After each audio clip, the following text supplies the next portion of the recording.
પંચમહાલ જિલ્લામાં ચૂંટણી પહેલા જ ભાજપનો દબદબો યથાવત છે। જિલ્લામાં બિનહરીફ જીતનો ટ્રેન્ડ સ્પષ્ટ દેખાયો છે। ગોધરા તાલુકામાં 2 જિલ્લા પંચાયતની સીટ પર ભાજપની સીધી જ જીત જોવા મળી હતી। કુલ 174 તાલુકા પંચાયતની સીટમાંથી 26 સીટ બિનહરીફ થઈ છે। સ્થાનિક સ્વરાજ્યનું જે ચૂંટણીમાં મતદાન થાય તે પહેલા જ પંચમહાલ જિલ્લાની અંદર 54 બેઠકો ભાજપે કબજે કરી છે। પંચમહાલ જિલ્લાની કુલ 174 તાલુકા પંચાયત સીટો છે, તેમાંથી હાલ 26 તાલુકા પંચાયત જે સીટો છે એ બિનહરીફ વિજેતા થયેલ છે। ભાજપની સામે એમને કોઈ ઉમેદવારો મળ્યા જ નથી અને ઉમેદવારો મળ્યા છે આમ આદમી પાર્ટી, કોંગ્રેસ, અપક્ષ, તો તેમના દ્વારા કોઈ પણ રીતે જે છે એ ફોર્મ પાછા ખેંચી લેવામાં આવ્યા છે, જેના કારણે જે ભારતીય જનતા પાર્ટીની જે બેઠકો છે એ બિનહરીફ થઈ છે। ત્યારે જ ન્યૂઝરૂમ ગુજરાતની યુટ્યુબ ચેનલને સબસ્ક્રાઇબ કરો અને ઇન્સ્ટાગ્રામ અને ફેસબુક પર ફોલો કરો।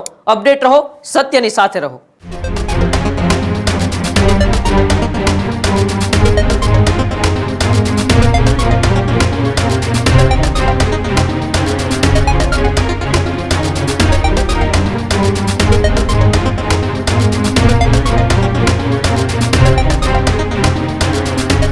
પંચમહાલમાં સ્થાનિક સ્વરાજ્યની ચૂંટણી પહેલા ભારતીય જનતા પાર્ટીને સૌથી મોટી જીત મળી છે। જ્યાં 50 કરતાં વધુ બેઠકો પર ભારતીય જનતા પાર્ટીના ઉમેદવારો બિનહરીફ જાહેર થયા છે।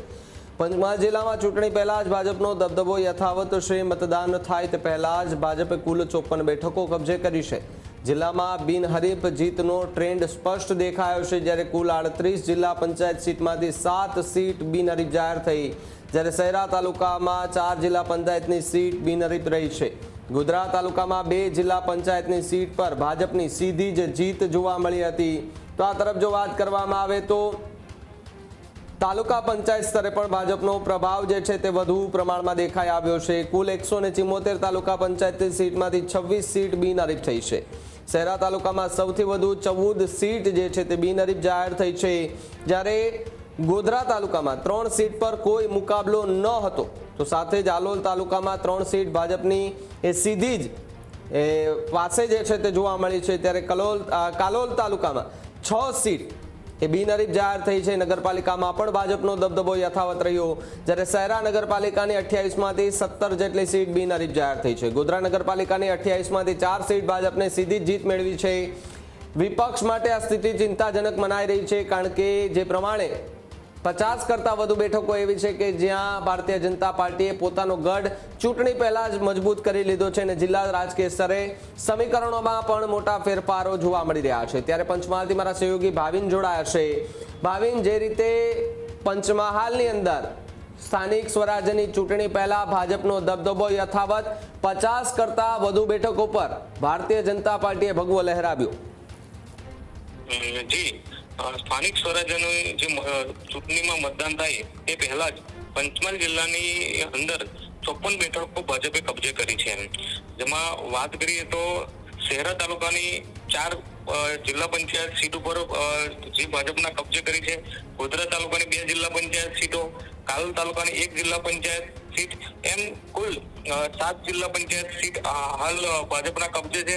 ત્યારબાદ વાત કરીએ તો જે કાલોલ તાલુકા પંચાયતો છે, પંચમહાલ જિલ્લાની કુલ 174 તાલુકા પંચાયત સીટો છે, તેમાંથી હાલ 26 તાલુકા પંચાયત જે સીટો છે એ બિનહરીફ વિજેતા થયેલ છે। ભાવિન, જે રીતે અલગ અલગ બિનહરીફ થયેલા જે સીટો છે તેના આંકડાઓ સામે આવી રહ્યા છે, શું ખરેખર વિપક્ષ આ વખતે કોઈ મહેનત ત્યાં કરી જ નથી શકી, કે પછી વિપક્ષે જે પ્રમાણે આરોપ પ્રતિ આરોપો લગાવ્યા હતા તેના પર પણ રાજનીતિ થતી જોવા મળી છે?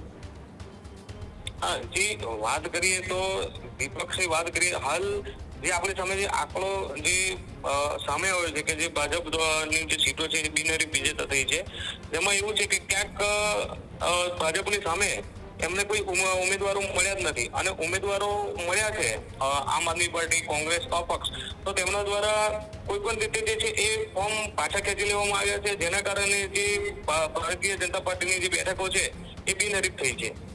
જી બિલકુલ, આભાર ભાવિન, જોડા બદલ અને માહિતી બદલ। હજુ સુધી તમે અમારી ચેનલને સબસ્ક્રાઇબ નથી કરી તો અત્યારે જ ન્યૂઝરૂમ ગુજરાતને સબસ્ક્રાઇબ કરો, ફેસબુક અને ઇન્સ્ટાગ્રામ પર ફોલો કરો।